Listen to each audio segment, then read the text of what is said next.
Good morning students. RCI education hub Bansur की online class में मैं मुकेश शर्मा सभी छात्रों का स्वागत करता हूं। प्यारे छात्र छात्राओं, जैसा कि आप देख रहे थे, अभी तक हम प्रश्नावली 1.1 के प्रश्न नंबर 9 तक अध्ययन कर चुके थे। प्रश्न नंबर 8 तक अध्ययन कर चुके थे और प्रश्न नंबर 9 आज हम अध्ययन करेंगे।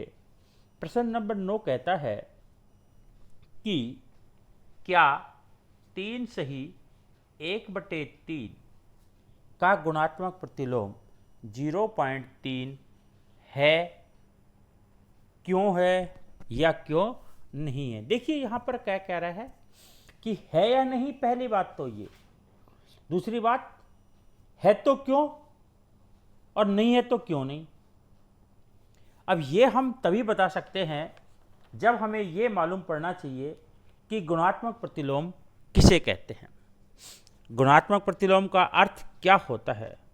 यदि किन्हीं दो संख्याओं का गुणनफल 1 प्राप्त हो जाए, कितना? 1।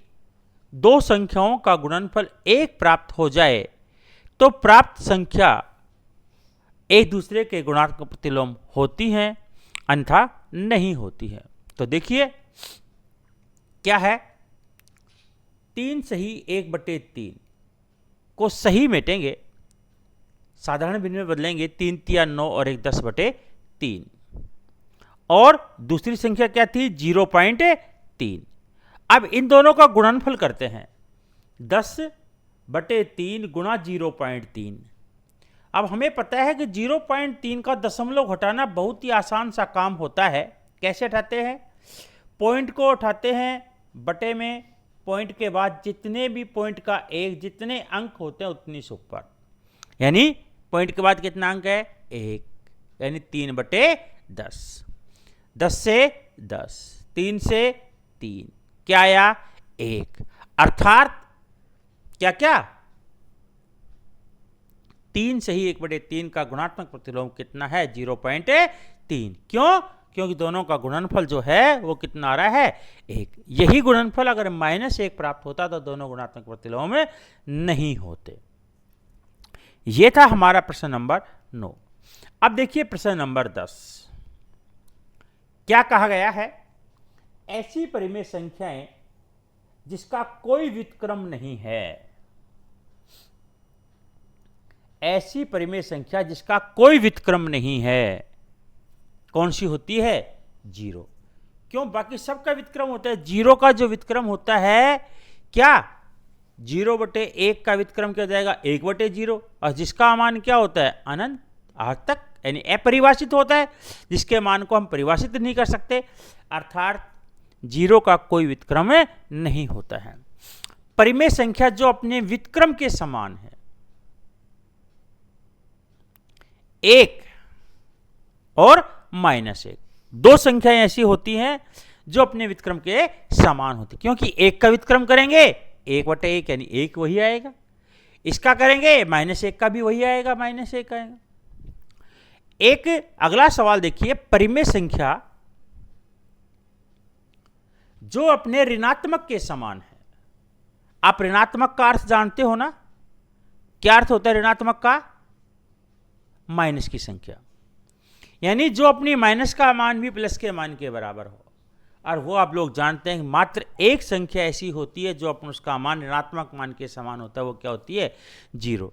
कि 0 चाहे प्लस में लिख दे चाहे माइनस में लिख दे, उसके मान में कोई फर्क नहीं पड़ता है। ये था हमारा प्रश्न नंबर 10। अब हम पढ़ेंगे प्रश्न नंबर 11। देखिए प्रश्न नंबर 11 क्या कहता है? इसमें रिक्त स्थानों की पूर्ति करनी पड़ेगी आपको। तो देखिए क्या कहता है, शून्य का व्युत्क्रम। अब आपको पता होना चाहिए कि शून्य का व्युत्क्रम क्या होता है। शून्य का व्युत्क्रम नहीं होता है, तो इसमें क्या लिखेंगे? नहीं है, नहीं होता है। संख्याएं और स्वयं के व्युत्क्रम 1 और -1 स्वयं के व्युत्क्रम के बराबर होती है। -5 का व्युत्क्रम, व्युत्क्रम का अर्थ मैंने आपको बताया था क्या होता है, बटे में उसके नीचे एक मान की संख्या को बदल देंगे। जैसे ये 5 है, इसके 5 के नीचे 1 कर दीजिए, क्या हो जाएगा, 5/1 का उल्टा क्या हो जाएगा, -1/5। 1/x का व्युत्क्रम जहां पर x का मान 0 नहीं होगा, क्योंकि 0 होता है तो इसका मान अपरिभाषित हो जाएगा।